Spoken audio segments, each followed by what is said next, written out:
আমি আজকের আলোচ্য বিষয় নির্ধারণ করেছি সন্তানের প্রতি মা বাবার দায়িত্ব ও কর্তব্য। ভালো করে বোঝেন, একজন সন্তান মা বাবার কাছে মোট 14টি হক পায়। কয়টি হক? কম বেশি হতে পারে, অনেক বক্তা 20টাও বলতে পারে, 30টাও বলতে পারে, আবার কেউ 60টাও বলতে পারে। বলবেন হুজুর এরকম বেশ কম কেন? সংক্ষেপে বলি, বেশ কম যে আমি যে 14টা বলতেছি, হয়তো এই 14টাকে আরেকজন হয়তো এটাকে বিভিন্নভাবে ভাগ করে বাড়াবেন, মূল এই 14টাই।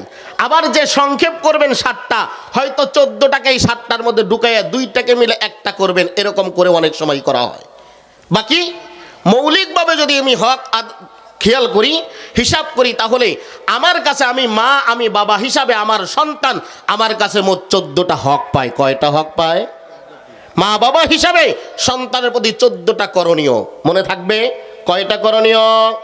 14টা। জন্মের আগে 2টা, আর জন্মের পর থেকে নিয়ে বাকি 12টা। জন্মের আগে কয়টা? 2টা, আর জন্মের পরে। বোঝেন, সন্তান এখনো দুনিয়াতে আসে নাই, দুনিয়াতে আসার আগেই আমি মা আমি বাবার কাছে 2টা হক পাই। সুবহানাল্লাহ বলেন। জানি না কয়টা বলতে পারবো এই সময়ের মধ্যে, তা জানি না, এজন্য আগেই ভূমিকা নিলাম 14টা, যেই কয়টা বলতে পারি। কি বলেন? ঠিক আছে তো ইনশাআল্লাহ? ভালো করে মনে রাখেন, 1 নাম্বার হক, সন্তান দুনিয়াতে আসার আগে আমার আপনার কাছে প্রত্যেকটা প্রথম হক যেটা, সেটা পায় হলো বাবার কাছে, মায়ের কাছে না। কার কাছে? বাবার কাছে। প্রথম নাম্বার হক সন্তানের, সেটা হলো বাবা যিনি হবেন, তিনি যখন বিবাহ করতে যাবেন, বিবাহের করার সময় তাকে বুঝে শুনে একজন দিনদার মা নির্বাচন করতে হবে। কি নির্বাচন করতে হবে? দিনদার মা নির্বাচন করতে হবে। আপনি বিবাহ করবেন, আপনার সন্তান ভবিষ্যতে সন্তান জন্মগ্রহণ করবে, তো আপনার বিবির মাধ্যমেই তো দুনিয়াতে আসবে। কি বলেন? দুনিয়াতে তো বিবির মাধ্যম হয়ে আসবেন। এই জন্য সন্তান দুনিয়াতে আসে নাই, এই সন্তান দুনিয়াতে আসার আগে আপনি বাবা বিবাহ করতে যাবেন, সন্তান হক রাখে আপনি একজন দিনদার মা নির্বাচন করবেন, একজন দিনদার মেয়েকে বিবাহ করে ঘরে আনবেন, কারণ এই মাই আপনার বিবি, ভবিষ্যৎ আপনার সন্তানের মা। মুহতারাম হাজিরিন,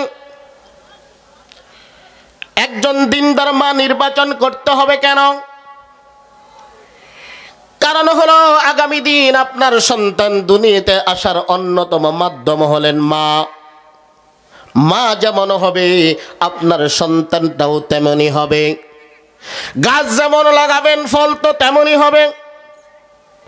গাছটা যদি টক ফলের গাছ লাগান আর যদি মনে মনে আশা করেন মিষ্টি ফলের, কখনো সম্ভব হবে না। কথা বলে না? গাছ লাগাইছেন টক ফল, আশা করতেছেন মিষ্টি ফলের, হবে কি? টক ফলের গাছ লাগাইলে ফলটাও টক হবে, মিষ্টি ফলের গাছ লাগাইলে গাছ ফলটা মিষ্টি হবে। এটা যেমন চিরন্তন সত্য, সন্তান যেহেতু মার গর্ভ হয়ে দুনিয়াতে আসে, মাটা যদি দিনদার হয়, মাটা যদি ভালো হয়, মাটা যদি আমলদার হয়, মাটা যদি কোরআন পড়নেওয়ালা হয়, মাটা যদি পর্দানশীল হয়, মা যদি 5 ওয়াক্ত নামাজি হয়, আপনার সন্তানটাও 5 ওয়াক্ত নামাজি হবে, আপনার সন্তানটাও দিনদার হবে, আপনার সন্তানটাও দিনওয়ালা হবে। কথা বলেন ঠিক না বেটি?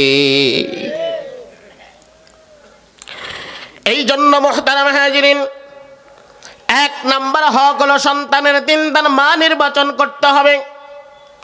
পয়গম্বর আরবি মুহাম্মদ রাসূলুল্লাহ সাল্লাল্লাহু আলাইহি ওয়াসাল্লাম বয়ান করেন, হযরত আবু হুরায়রা রাদিয়াল্লাহু তাআলা আনহুর রিওয়ায়াত, আল্লাহর রাসূল বলেন, তুনকাহুল মারআতু লিআরবাইন, লিমালিহা ওয়া লিজামালিহা ওয়া লিহাসাবিহা ওয়া লিদীনিহা ফাজফার বিযাতিদ্দীন তারিবাত ইয়াদাক। পয়গম্বর আরবি বলেন, মহিলাদেরকে যখন বিবাহ করো 4টা গুণ দেখা বিবাহ করো। কয়টা গুণ?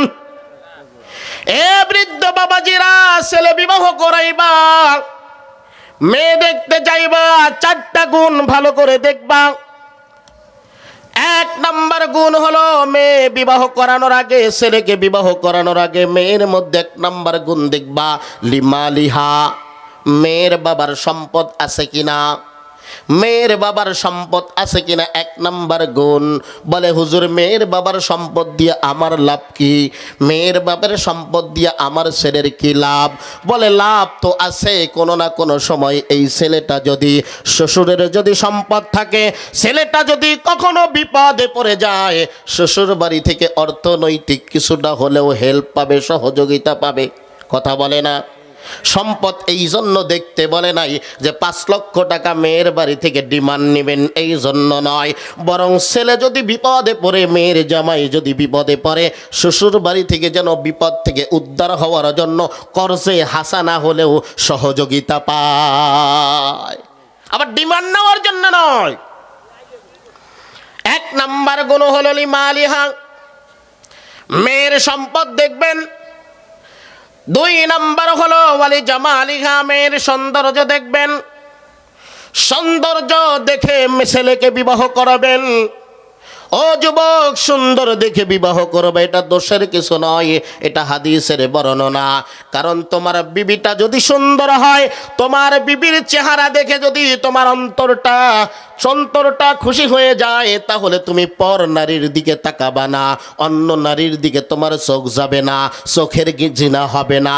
আর যদি তোমার বিবিটা দেখতে সুন্দরী না হয়, বিবিকে দেখে যদি তোমার আত্মা না জুড়ায়, তাহলে তোমার বিবি সাইরা অন্য পরনারীর দিকে দৃষ্টি যাবে, চোখের জিনা হবে। কথা বলেন ঠিক না বেঠি? জিনা হবে, জিনা। জিনা লাইনি আন্নাজরু, আল্লাহ রাসূল বলেন চোখের জিনা হলো পর নারীকে দেখা, এটাও জিনা। এই জন্য সুন্দর দেখে বিবাহ করতে হবে, এটা দোষের কিছু না, হাদিসের নির্দেশ। মুহতারাম হাজিরিন, 3 নম্বর গুণ হলো ওয়ালি হাসাবিহা, মেয়ের বংশ দেখে বিবাহ করবেন, বংশ দেখে বিবাহ করাবেন, ভালো বংশ দেখে। এখন তো খোঁজে লাঠিয়াল বংশ পাওয়া যায় কিনা, বিপদে যদি পড়ি, মারামারি যদি লাগে, যাতে শ্বশুর বাড়ি থেকে কিছু সহযোগিতা পাওয়া যায়, লাঠির সহযোগিতা। এইটা না বন্ধ, বংশ ভালো দেখে বিবাহ করাবেন। বংশ যদি ভালো হয়, মেয়েটাও ভালো হবে, স্বাভাবিক। কথা বলে না? বংশ যদি ভালো হয়, মেয়েটাও ভালো হবে। এই জন্য পয়গম্বরে আরবি 1400 বছর আগে আমাদেরকে মেসেজ দিয়ে গেছেন, ছেলে বিবাহ করাইবা, নাতিনাত করে বিবাহ করাইবা, 3 নম্বর গুণ হলো বংশ ভালো দেখে বিবাহ করাইবা।